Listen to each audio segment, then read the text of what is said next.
रात की कहानी स्टोरी चैनल पर आपका स्वागत है। दोस्तों, आज हम आपको एक ऐसी मज़ेदार और सीख देने वाली कहानी सुनाने जा रहे हैं जिसमें एक युवक बिना किसी अनुभव के लोगों को सुखी जीवन का सलाह देता है।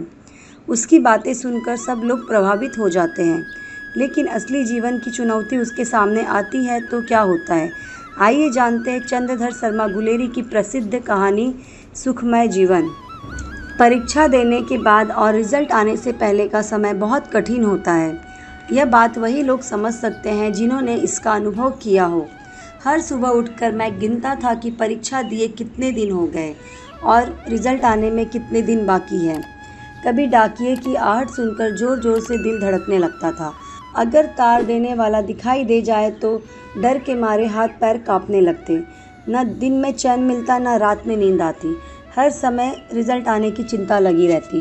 मेरा हाल भी कुछ ऐसा था कि मैं LLB के रिज़ल्ट आने का इंतज़ार कर रहा था, लेकिन इस बार रिज़ल्ट आने में बहुत देर हो रही थी। मैं तरह तरह की बातें सोचता था कि शायद कोई परीक्षक बीमार हो गया हो या किसी कारण से उत्तम परीक्षाएं जांचने में देरी हो रही हो। पूरी रात चिंता में बीती और सुबह अखबार पढ़ते समय मन नहीं लग रहा था। तब मैंने सोचा कि घर से बाहर निकलकर थोड़ा घूम आता हूँ, शायद मन हल्का हो जाए।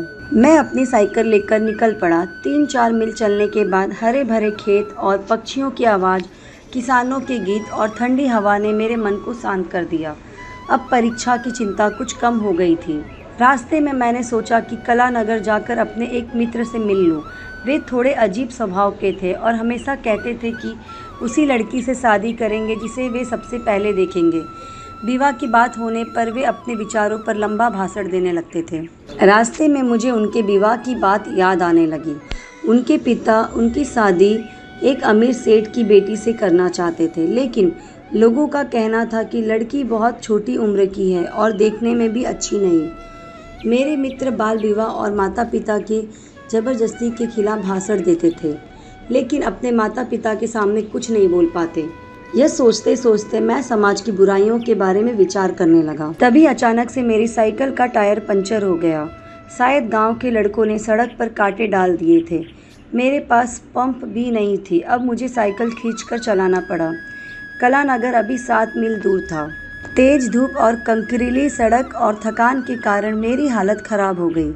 जूते धूल से सफ़ेद हो गए थे, रुमाल पसीने से भीग गया था और मैं किसी पढ़े लिखे आदमी की वजह सड़क पर काम करने वाला मजदूर जैसे दिखाई देने लगा। मुझे महसूस हुआ कि हम लोग सवारी के इतने आदी हो गए कि थोड़ा सा पैदल चलना भी बहुत कठिन लगने लगा था। किसी ने पूछा, बाबूजी, क्या आपकी साइकिल पंचर हो गई है? मैंने सिर उठाकर देखा। सड़क के किनारे लगभग 16-17 साल की एक सुंदर लड़की खड़ी थी। धूप और धूल और थकान के कारण मैं उसे पहले देख नहीं पाया था। मैंने कहा, हाँ, टायर की हवा निकल गई है और पंचर भी हो गया है। मेरे पास पंप नहीं है। कलानगर ज़्यादा दूर नहीं, मैं पहुंच जाऊंगा। असल में मैं अपनी सिर्फ हिम्मत दिखा रहा था, क्योंकि 5 मील का रास्ता बहुत लंबा लग रहा था। लड़की बोली, इस हालत में आप कलानगर क्या कहीं नहीं पहुंच पाओगे।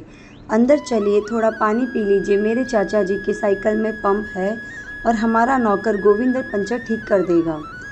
मैंने मना कर दिया, लेकिन उसने मेरी एक न सुनी। वह साइकिल पकड़कर आगे चल पड़ी। मैं उसके पीछे पीछे चल दिया। अंदर एक सुंदर बगीचा और बंगला था। चलते हुए मैंने लड़की को ध्यान से देखा। उसका चेहरा बहुत सुंदर था और उसकी आंखें बेहद खूबसूरत। उसकी आंखों में दया, हंसी और अपनापन था। उन्हें देखकर मैं बहुत खुश हो गया। मुझे लगा कि मैं इतनी सुंदर लड़की पहले कभी नहीं देखी। उसने पूछा, आप सीतानाथपुर से आए हैं, आपका नाम क्या है? मैंने अपना नाम जयदेव शरण वर्मा बताया। यह सुनते ही वो बहुत खुश होकर बोली, अरे आप वही जयदेव शरण वर्मा हैं जिन्होंने सुखमय जीवन की पुस्तक लिखी है। मैंने आपकी किताबें पढ़ी है। मेरे चाचा जी भी आपकी बहुत तारीफ करते हैं। अपनी पुस्तक की प्रशंसा सुनकर मुझे बहुत खुशी हुई। मेरी किताब ज़्यादा नहीं बिकी थी और लोगों ने उसकी आलोचना भी की थी, इसलिए पहली बार किसी ने तारीफ़ की तो मुझे अच्छा लगा। थोड़ी देर बाद हम बरामदे में पहुंच गए। वहां एक बुजुर्ग व्यक्ति किताब पढ़ रहे थे। लड़की ने उनका परिचय कराते हुए कहा कि मैं लेखक हूं जिसकी किताब उन्हें बहुत पसंद है। बुजुर्ग व्यक्ति, जिनका नाम गुलाब राय वर्मा था, बहुत खुश हुए। उन्होंने मेरा स्वागत किया और अपने परिवार के बारे में बताने लगे। उन्होंने बताया कि वे रिटायर होकर यहाँ रहते हैं, बच्चों को पढ़ाते और धार्मिक पुस्तकें पढ़ते हैं। लेकिन सच कहूँ तो मेरा ध्यान उनकी बातों में नहीं था। मैं बार बार कमला की ओर देख रहा था। गुलाब राय जी मेरी पुस्तक की बहुत प्रशंसा करने लगे। उनका कहना था कि सुखमय जीवन गृहस्थ जीवन को सुखी बनाने का अनमोल पुस्तक है। वे रोज़ अपनी पत्नी को यह पुस्तक पढ़कर सुनाते हैं और दावा करते हैं कि इससे घर में झगड़े कम हो गए हैं। फिर उन्होंने मेरी बहुत तारीफ़ की। उन्हें विश्वास था कि मुझे परिवार और गृहस्थ जीवन का बहुत अनुभव है। वे सोचते हैं कि मेरी पत्नी और बच्चे बहुत सुखी होंगे और एक आदर्श परिवार का मुखिया हूँ। लेकिन सच्चाई यह थी कि मैं अभी केवल 25 साल का था और मेरी शादी भी नहीं हुई थी। मुझे गृहस्थ जीवन का कोई अनुभव नहीं था। मैं चाहता था तो उन्हें सच बता सकता था, लेकिन ऐसे करने से मेरी इज्जत कम हो जाती। इसलिए मैं चुप रहा और सिर्फ मुस्कुरा दिया। इससे उन्हें यह विश्वास हो गया कि मैं बहुत अनुभवी व्यक्ति हूँ। उस दिन गुलाब राय जी मुझे जाने नहीं दिए। कमला की माँ ने मुझे बहुत प्यार से भोजन कराया और भोजन के बाद मेरे लिए कमला पान लेकर आई। तब न मुझे कलानगर की मशहूर मलाई बर्फ़ी की याद थी और न ही मुझे उस सन की दोस्त की याद आ रही थी जिससे मैं मिलने निकला था। मेरा पूरा ध्यान कमला पर था। दिन भर गुलाब राय जी मुझसे बातें करते रहे। उनकी ज़्यादातर बातें मेरी पुस्तक सुखमय जीवन की प्रशंसा से भरी हुई थी। वे बार बार बताते थे कि मेरी पुस्तक पढ़कर उन्हें कितना लाभ हुआ। फिर वे मेरी खूब तारीफ़ करते और मुझे एक आदर्श पति तथा आदर्श पिता बताने लगते। उनकी बातों से मुझे एक बात पता चली कि अभी तक कमला की शादी नहीं हुई थी। उसे फूलों के और पौधे लगाने और उनकी देखभाल करने का बहुत शौक़ था। वह पत्र और पत्रिकाओं में लेखक लिखा करती थी। शाम के समय मैं बगीचे में घूमने निकला।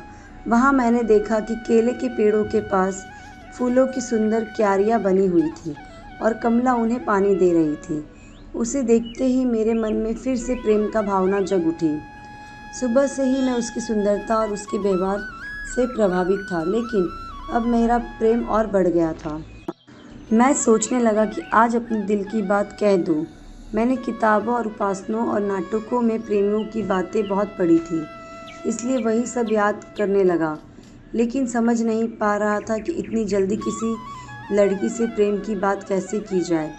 अचानक से मुझसे धैर्य नहीं रहा। मैं उसके पास गया और उसका हाथ पकड़ लिया। यह देखकर कमला घबरा गई। उसके चेहरे और सर में आश्चर्य से साफ दिखाई देने लगा। उसके हाथ से पानी की बाल्टी गिर गई। मैंने धीरे से कहा, मुझे आपसे बात करनी है। कमला ने पूछा, क्या बात है? मैंने कहना शुरू किया, जब से मैंने उसे देखा है तभी से मैं उससे प्रेम करने लगा हूँ। लेकिन मेरी बात पूरी होने से पहले ही कमला नाराज़ हो गई। उसने मुझे डांटते हुए कहा कि मुझे ऐसी बात करने से शर्म आनी चाहिए। उसने कहा कि किसी अनजान लड़की से इस तरह प्रेम का प्रस्ताव करना बहुत गलत बात है। लेकिन उस समय मैं अपने भावनाओं को काबू नहीं रख पा रहा था। मैं लगातार प्रेम भरी बातें करता रहा। मैं उसे बताने लगा कि उसके बिना मेरा जीवन अधूरा है और मैं उससे बहुत प्रेम करता हूँ। कमला अब बहुत गुस्सा हो चुकी थी। उसने कहा कि उसने मुझे एक सम्मानित लेखक समझा था, लेकिन मैं उसके विश्वास के योग्य नहीं निकला। उसने मेरी शिक्षा और मेरे चरित्र दोनों पर सवाल उठाए। वह मुझे बुरा भला कहने लगी। तभी उसकी आवाज़ सुनकर गुलाब राय जी भी वहाँ आ गए। वे बहुत नाराज़ हो गए। उन्होंने मुझे कपटी कहा, धोखेबाज कहा। उनका कहना था कि जो व्यक्ति सुखमय जीवन जैसी आदर्श बातें लिखता है वह ऐसा व्यवहार कैसे कर सकता है। अब मुझे भी गुस्सा आ गया। मैंने भी कहा, मैंने कोई गलत काम नहीं किया। यदि मैं कमला से प्रेम करता हूँ तो उसे अपने मन की बात बताने में क्या बुराई है। मैं उससे कोई गलत संबंध नहीं रखना चाहता, बल्कि मैं उससे विवाह करना चाहता हूँ। लेकिन गुलाब राय जी बार बार यही कहते रहे कि सुखमय जीवन का लेखक ऐसे कैसे हो सकता है। तब मैंने गुस्से में कहा, भाड़ में जाए सुखमय जीवन। क्या उस पुस्तक के लेखक जीवन भर कुंवारे रहने की कसम खा बैठा है? क्या उसके दिल में कोई प्रेम नहीं हो सकता? यह बात सुनकर गुलाब राय जी चौंक गए। उन्होंने आश्चर्य से पूछा, क्या तुम्हारी अभी तक शादी नहीं हुई? मैंने कहा, नहीं, मेरी शादी नहीं हुई है।